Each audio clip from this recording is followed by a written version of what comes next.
Good evening, everyone, and welcome to another episode of Bright Spots. I hope you're having a great week.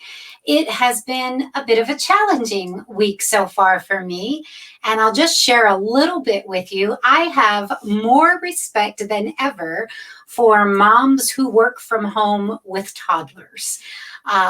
This past couple of days, I have had the absolute privilege of having my 3-year-old granddaughter with me. And I've been trying to work from home and entertain a 3-year-old. And I got to tell you, that is an incredible feat. I cannot imagine the moms that have been working from home during the pandemic and just on a regular basis, and also entertaining toddlers, one or two or three or more. It has been a challenge, and I'm sure part of it is because I'm a Gia, I'm a grandmother, and God gives us our children when we're young for a reason, so that we have the energy and the stamina to keep up with them. I crashed every night pretty much about the same time she did because she had Gia completely worn out. Her mom and dad are moving here or have moved here from across the country. And so I went out and got her and brought her back, and she spent a few days with me and her peepaw. And we took her to the zoo, and we've just had a wonderful time with her. It has just been amazing. But I will say that I'm thankful that her parents are now here, and they are the ones that are going to entertain her. I will take her anytime and spend time with her. But wow, full-time mamas, I give you props. I really do. If you're working from home with any age children, I give you props. That takes a lot, and God bless you. To those of you that are grandmothers that are raising your grandchildren, or perhaps you keep your grandchildren while your kids are working, props to you as well. I loved being a mom. I love being a Gia. I'm going to have to work on getting my stamina back up so that I can keep up with our beautiful granddaughter now that she is so close. So, again, I hope you've had a great week, and I hope you got to catch last week's episode with Paul Zoros from the historic Fort Steuben. He had some wonderful stories to tell about the history of Steubenville. He writes a wonderful article in the newspaper every week. If you get a chance to catch that, it's in the Herald Star and the Weirton Daily Times. It's a wonderful, wonderful article, and I encourage you to go look at that. Lots of history about our area, and a lot of great stuff. So I really hope that you can keep in touch with Paul and keep up with what he's doing. And don't forget to keep in touch with the fort, because we do have the Nutcracker Village coming up starting very, very soon. And there's lots of good things happening despite the pandemic. So remember that. That's what Bright Spots is all about. Highlighting those pandemic positives and the bright spots in our world. So this evening's guest is a young lady by the name of Holly Lewis. And Holly is a veteran, a life coach, and a continuous improvement coach. She claims to have cracked the code to an amazing career, and she's done that through being fascinated with how the brain works and how she's continuously able to improve. And I'm going to let her tell you her story and how she has done this and how she may be able to help you crack the code as well. So ladies and gentlemen, please give a Bright Spots welcome to Miss Holly Lewis. Hi, Holly. Welcome to the broadcast. Hi, Lori. How are you? Can you hear me okay? Yes, I can hear you just fine. So, Holly, why don't you tell us a little bit about your background and what do you mean by cracking the code to an amazing career? Sure. So I am from Smithfield, Ohio, and I graduated high school at Buckeye North in Brilliant, Ohio, and I joined right after that. And I was in the military. I was an electronics engineer for 6.5 years. And when I got out, I went back to college for a degree in computer science and a master's in business. And I started working at software companies when my children were little, and I burn it at both ends, developing software, working 60, 80 hours a week, just trying to, um, you know, be creative, be productive, all the things. And I ended up burning myself out pretty bad. I gained a lot of weight because I wasn't taking care of myself. And I didn't really realize that all of these things were within my control. And so I recently, probably about a year ago, got myself a life coach in order to lose weight. And she taught me that everything in our life is a result of our thinking, and how that drives your results. It's not really the circumstances around you. And so I figured out that being overworked, feeling like I was underappreciated, feeling like I was undervalued at work was because of the things I was thinking, not because what someone was doing to me. And so I came up with a plan to help myself feel better, a 5-step process basically. And I looked at it as process improvement project, which is what I do. And so instead of doing self-judgment on myself, I learned how to be very curious and to ask myself questions and to just incrementally improve 1% in order to get where I wanted to go. And, I would say probably before this, maybe 10% of my job I enjoyed, and 90% of it I did not. And now it's definitely more like 60-40. But it's not, in my mind, it's not a goal to be 100% happy. Life is 50-50, and there are times where you want to feel negative emotions.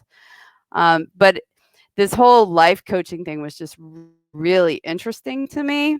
And so I went back to school this year in order to get a life coach certification. And I launched my business to help other people like me figure out how to enjoy their work and have a more balanced life.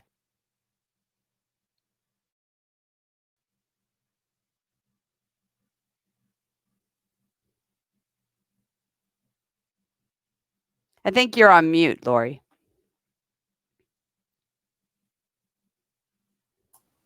How about now? So, my husband would probably like to have a mute button sometimes when we're together. But I anyway, know mine so does. for, for for folks who aren't familiar with what a life coach is, that sounds a little uncomfortable. It sounds like Mhm. someone telling me how to live my life. Explain to us exactly what is a life coach. Yeah, so a life coach is someone who can listen to you in a very objective, non-judgmental way. You go to them with a goal, basically. It could be to feel better about my work, to, be more balanced, spend more time with my kids, whatever your goal might be. The life coach actually works with you to figure out what is stopping you from having that. So I practice what's called causal life coaching, which is really trying to get to the cause of why you're getting a result that you're getting. And it is a result of what you are habitually thinking. And those habits in our brain happen within nanoseconds. A lot of times we realize that thinking something that's causing us to get a result that we don't like. And so what the life coach does is they help you slow your role, basically, to figure out what it is that you're thinking so that you can decide, do you want to keep thinking that, or do you want to think something different to get a different result? So the coach doesn't tell you what to do. All they're there for is to help you realize what it is that you're thinking and give you tips and guidelines and maybe best practices of how they've seen it work with other people. Okay. So, for you personally, what is your goal and what type of person are you looking to help and how do you help people?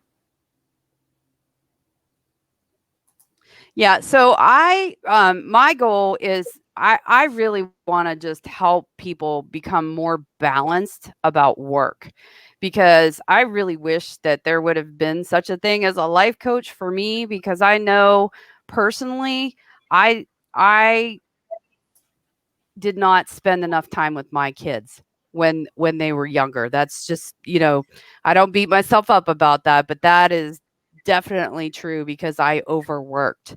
And I thought that was what I had to do. And I've now found out that that's not true. It was I was telling myself. And it's absolutely not true. So I want to help other people, specifically like in their mid 30s to early 50s, really get control of their work life so that it stops affecting the rest of their life, right? Which is a lot of people, their work, it affects their relationships. Sometimes they buffer because they're so miserable at work. So, and what I mean by buffering is overeating, over drinking, overworking. All of those things are happening because your brain wants to feel better, right? And if you're miserable all day long at your job, then of course your habit brain is going to say, give me some sugar, because dopamine will make you feel better. So, my goal is I'm really focused on technologists, since that is my background. I feel most comfortable in that space where it's, software developers, product managers, QA people, project managers, um, marketing people, account managers, that kind of thing. That is basically what I focus on. That's what I've been doing for 25 years. And, funnily enough, in career is coaching, and that was the 10% that I liked. So now I'm transitioning to be more of a full-time coach. Okay, so since we've been talking about you coming on the show, I subscribed to your blog and I've been reading some of Mhm. the blogs that you've read. So I'd like to talk a little bit about some of the topics that you have on your blog. And folks, if you're tuning in and you'd like to know more Sure. about Holly, you can look at her website at mposwarm.wordpress.com and you can find her blog there. And Holly, one of the topics that really caught my eye was using your to do list as an awareness tool. Could you share a little bit about that blog and where that Right. thought process comes from? Sure. So I actually teach my clients how to get their to do list out of their head, because your brain likes to have a plan for all of the things that it thinks you want to get done. And I actually don't call it a to do list so much as a to get done list. Because that's we get in trouble with a to do list because it's it's like giving your brain permission to just work on it, not get it done. But basically, what I do every Sunday is I sit down in the afternoon and I write down every single thing in my life: work, family, personal life, business, American Legion things, because I'm very heavily involved there. I write it all down and I get it out of my head. So it's on a piece of paper. Then what I do is I think about all the thoughts that come up doing that. And a lot of times when I first started doing that, my brain would scream, "This is too much, too much, too much." And that sentence in my brain caused a lot of overwhelm that I really had to sit back and think about why I am choosing to put these things down as things to get done. Why am I choosing to engage in overwhelm? And so that really helped me bring up some of those feelings. The other thing that I then do is I prioritize that list. And if there's anything that I can delegate, I delegate. And then I basically use 30 or 45-minute time blocks to say, okay, this is going to take 30 minutes to get done. This is going to take 45 minutes to get done. And I organize things that way. And if something only takes 5 minutes, I try to group it together into a 30-minute slot. Then I take all of those things, every single thing on that list, and I put it on my schedule. And then I throw the piece of paper away. And that's basically saying to myself, okay, I chose this schedule. So I try to be very, very realistic about it.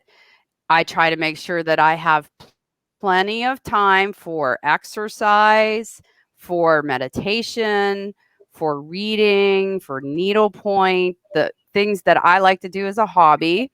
And I just put every and then where it becomes really evident and a kind of a coaching tool is when it's time to do those things. Your brain automatically wants to go to, oh, well, I can do that later. Or, oh, that's not really due right now. I could wait until later. So it's really interesting how many thoughts come up when it's actually time to do the thing. And those are the things that you need to work on because they just prolong the inevitable and make it so that you have more and more and more to do if you don't get it done. Okay, that is amazing. I really enjoyed that blog. And the one before that, we hear a lot of people talk about work life balance. Let's balance work, let's balance life.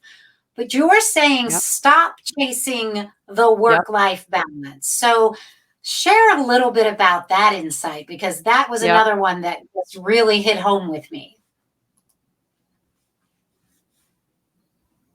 Yeah, I really don't like that term work-life balance because it makes you think about a scale and it makes you think like that work and life should be 50-50, right?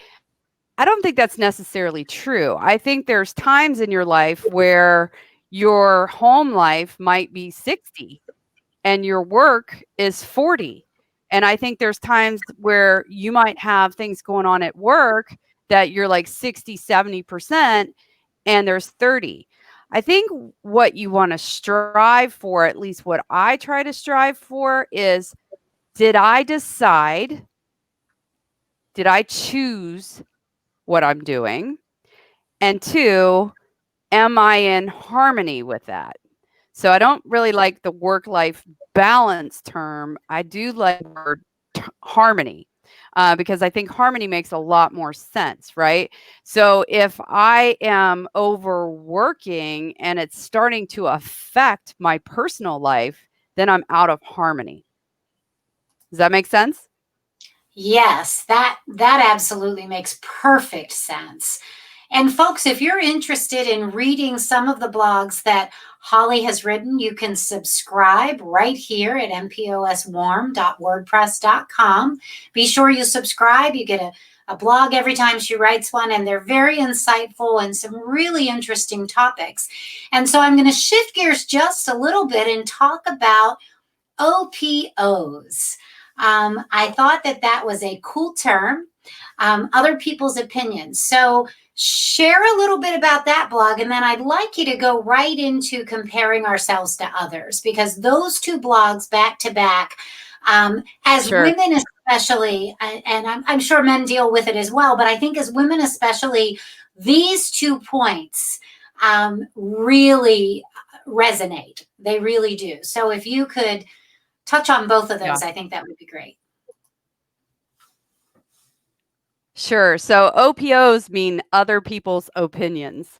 And, so basically, you need to be really careful about this because if you engage in listening to other people's opinions, it can create a real self limiting situation for yourself. So what I always tell people is that, there's basically a graph, right, that you can follow that says, okay, do I know this person? If the answer is no, then I'm dropping their opinion. If I do know this person, do I value their opinion? If the answer is no, then I'm not listening to their opinion.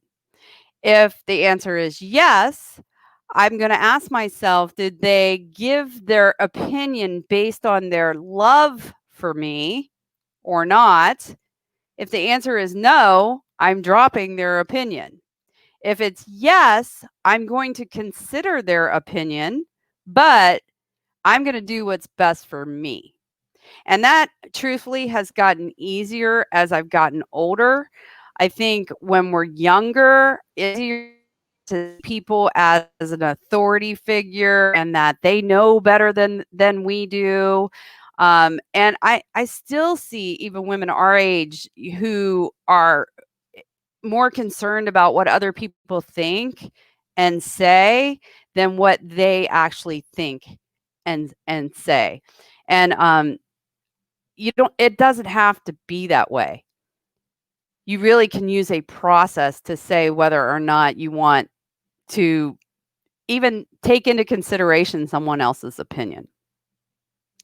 And then the thing about comparing ourselves to each other, so this is our brain. So back in the day, back in the caveman days, um, we basically evolved to want to belong to a group. That was the safest thing to do. So you needed to compare yourself to other people to fit into the group because you didn't want to be ostracized because that's how people got eaten by brontosaurus or whatever. And that's how they, didn't have enough food or whatever. You didn't want to be ostracized. Well, our brains haven't really evolved all that much from that. And so we still have that tendency to want to belong to a group. And so basically, we tend to compare ourselves to others when we want to belong.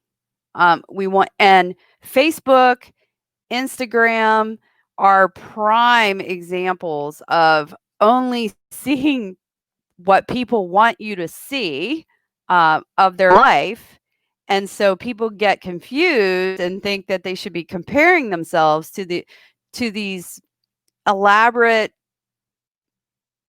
pictures or portraits of people on Facebook or Instagram that aren't necessarily true.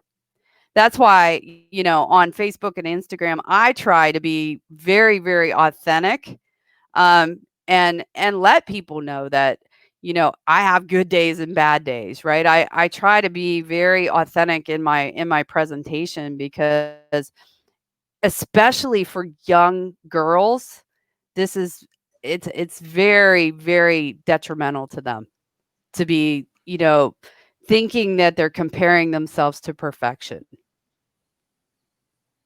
Yeah, it's like the HGTV homes, right?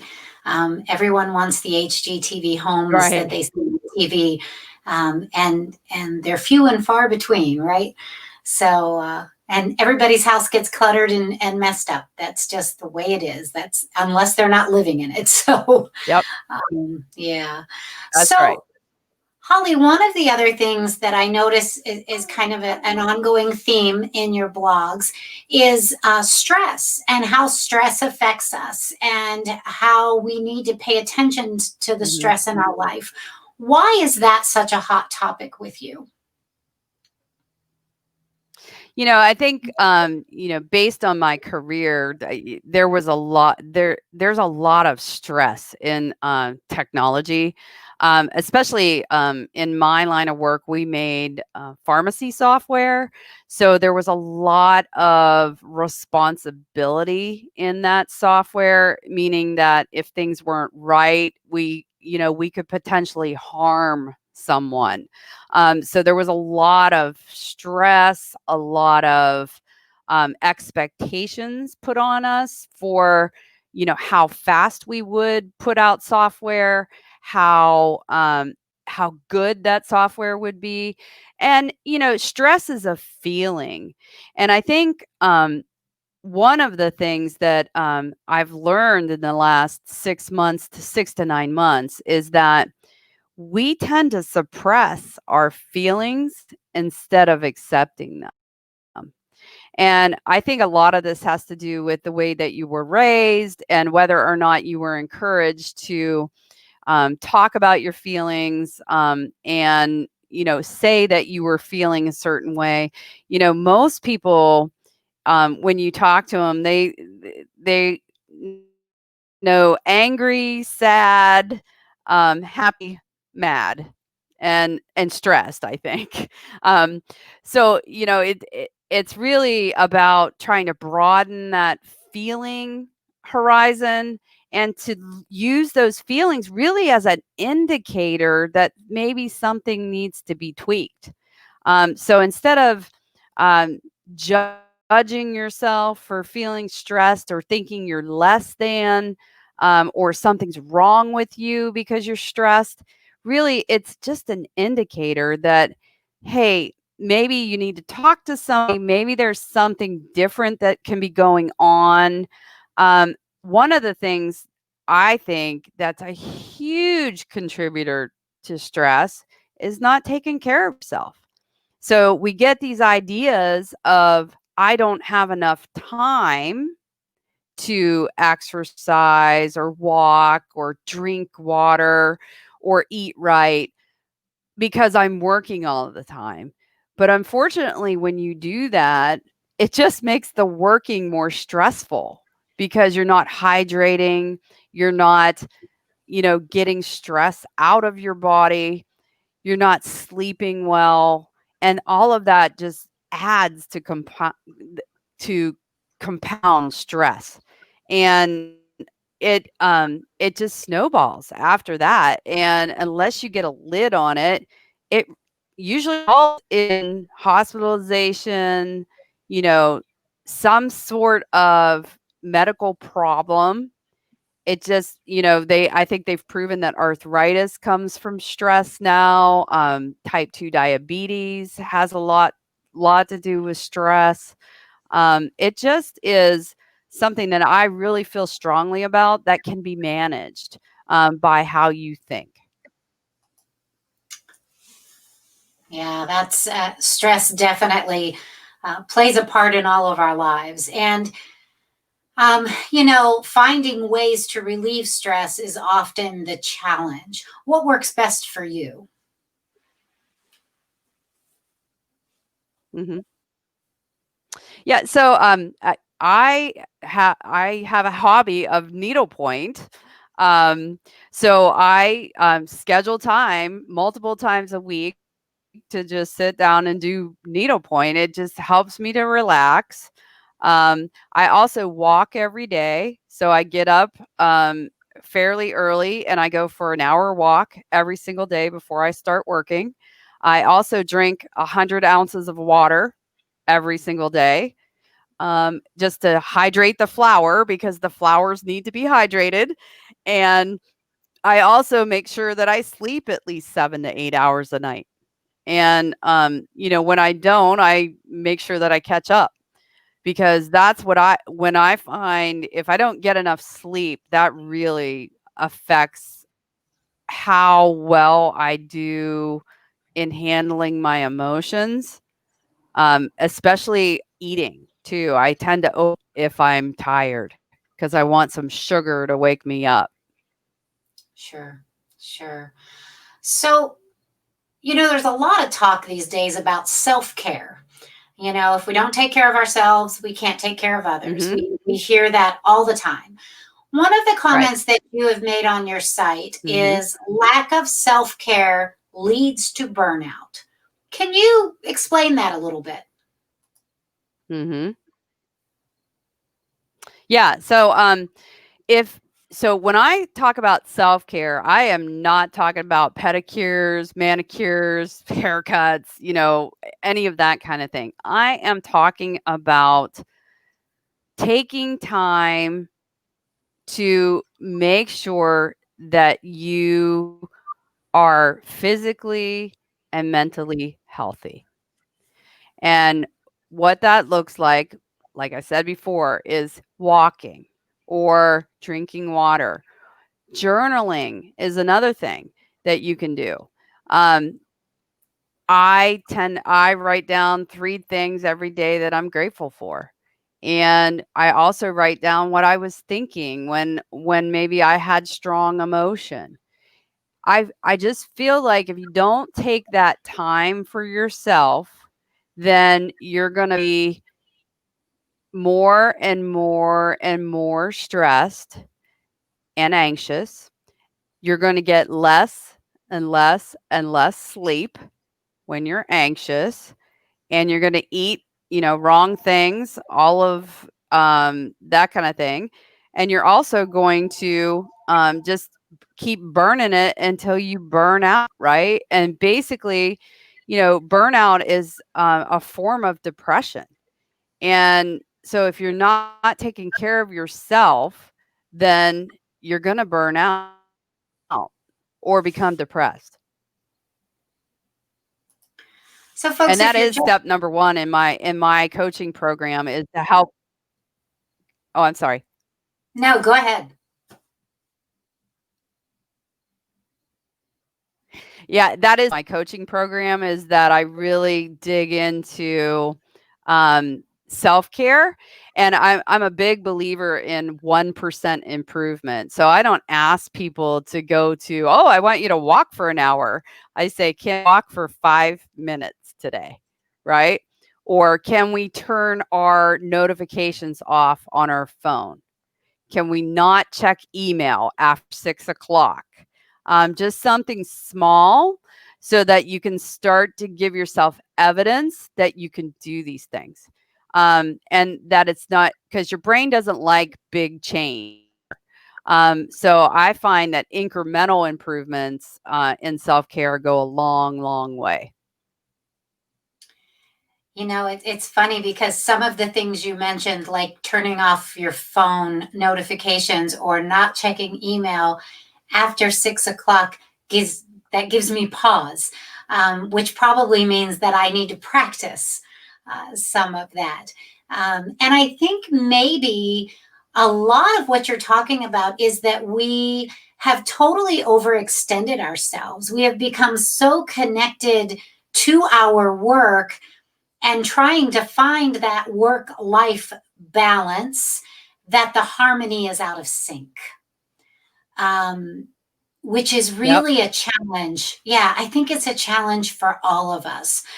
Folks, if you are just tuning in, this is Bright Hmm. Spots, and we are shining a light on Holly Lewis tonight. Holly is a life coach. She is a veteran of the U.S. Navy. So thank you very much, Holly, for your service to our country. We absolutely appreciate that more than you know.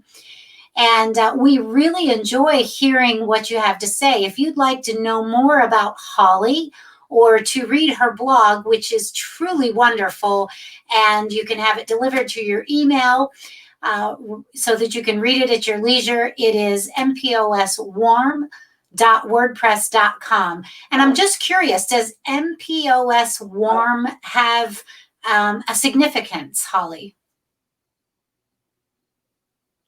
Yeah. So actually, it's MPO swarm. So I have Oh, this thing with MPOS Warm. bees. Okay.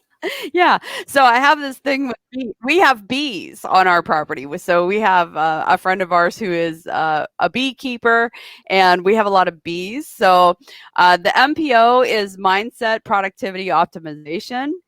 And I just like the word swarm because it's a movement, right?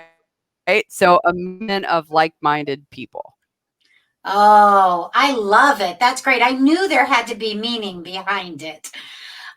We do have a question from our audience. Lisa from Tennessee says women are so bad about self care, often confused with selfish, but we need to be a little selfish to keep giving. Would you agree? I would actually. There is a reason why on airplanes they say put your own mask on first. So, I don't think it's selfish at all to take care of yourself because then you will be able to better take care of someone else. So I think taking time for yourself to get things out of your head and really just focus on your goals and that kind of thing. And I'm not talking hours and hours a day, just even 5 minutes to start with 5 minutes of taking time. You know, I think it's about setting some boundaries with our relationships.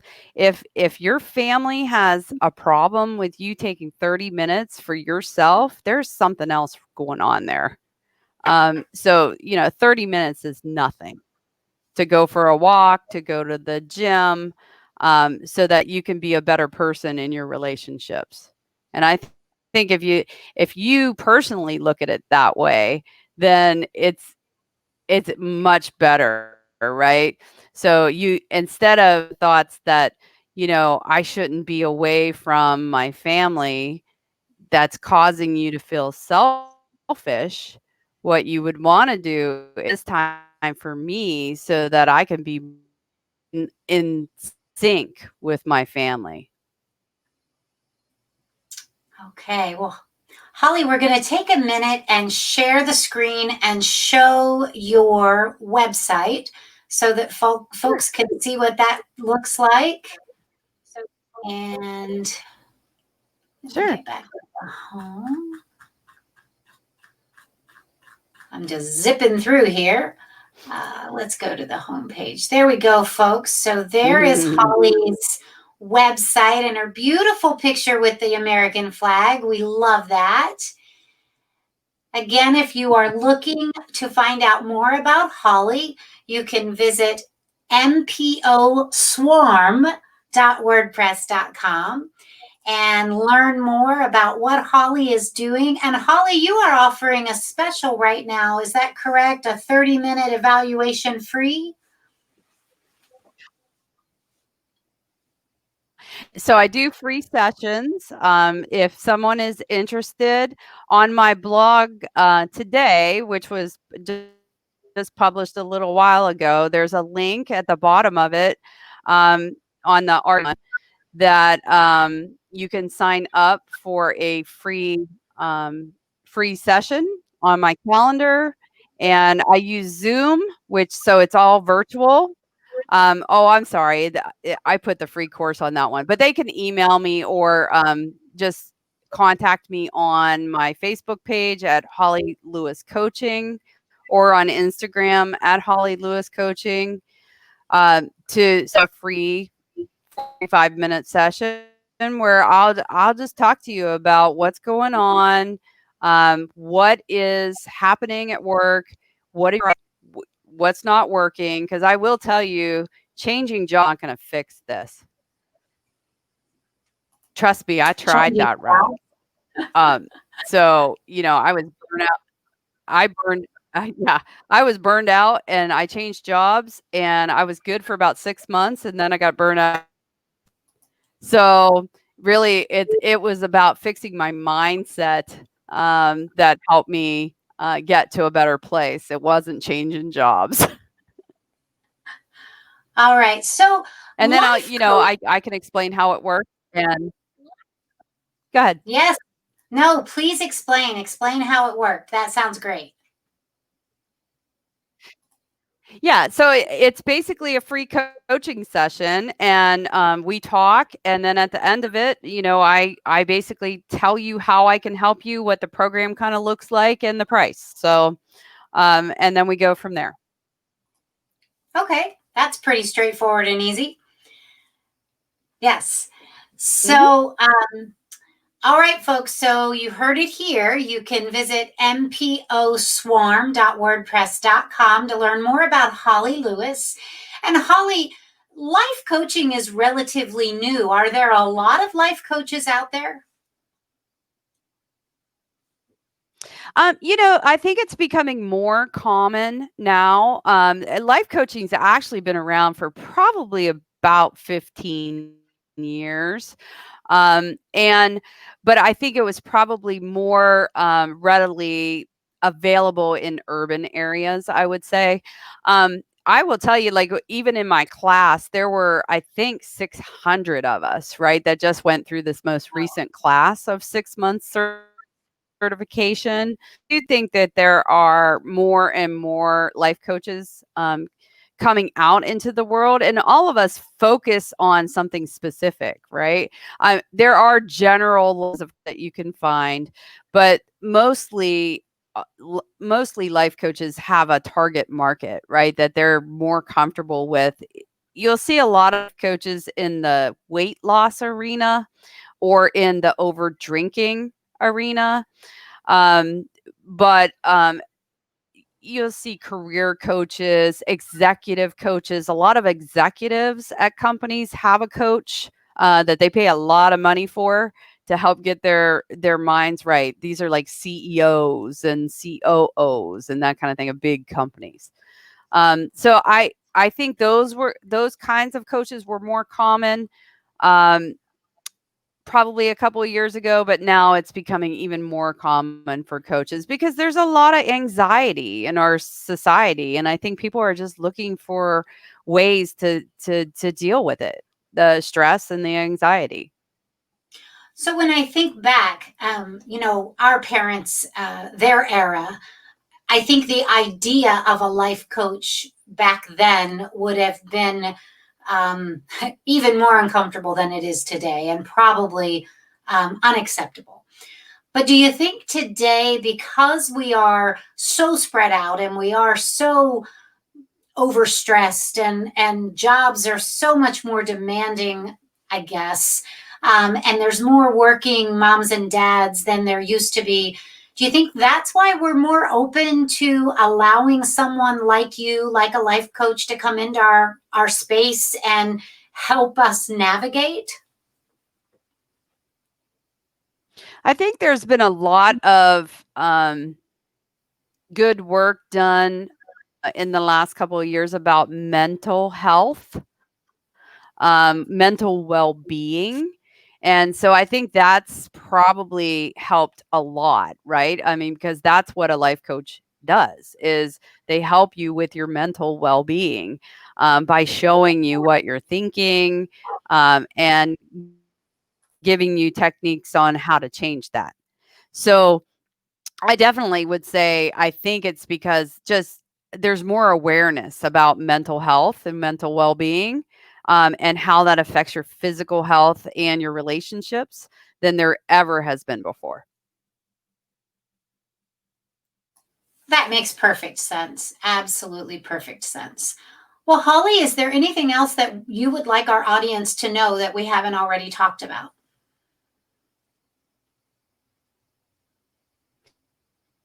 No, the one thing I'll close with is if you've never considered it, even if it's not with me, if you're having some problem that you just want to talk to somebody about or get a particular result, just go out and search for my colleagues come to me. I could maybe point you in the right direction if there's some specialty that you're looking for.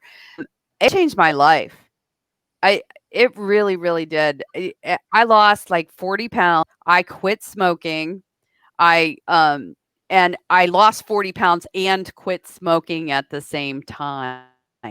Okay. And I became, I just cracked the code to not hating my job and, wanting to get up and having a very harmonized life. And I think I am more productive and happier than I have ever been in my life. And it was just so refreshing. I can't even explain to you how much this has changed my life having a coach. And I would say talk to anybody else who's had a coach and they'll probably tell you the same thing. How long have you been using a coach, and are you still using a coach even though you have now transitioned into a coach yourself? Absolutely. So I actually have 2 of my peers who coach me, and I have a weight loss coach that I still use. Um, yes, because, part of the coaching business is you have to coach yourself too, right? And so, you're building a business, so I have a business coach and, that kind of thing. So absolutely, I'm 100% believer in coaching at this point, and I will have a coach for the rest of my life. That's No doubt. awesome. That's awesome. Well, Holly, I can't thank you enough for joining us tonight on Bright Spots. And folks, please be sure and reach out to Holly if you would like more information or you want to read her blog. There's really great information on the blog that might help you, figure out if a coach is what you need. And if it's not, then I bet you'll still find some words of wisdom on her blog. Again, it's Mhm. mposwarm.wordpress.com.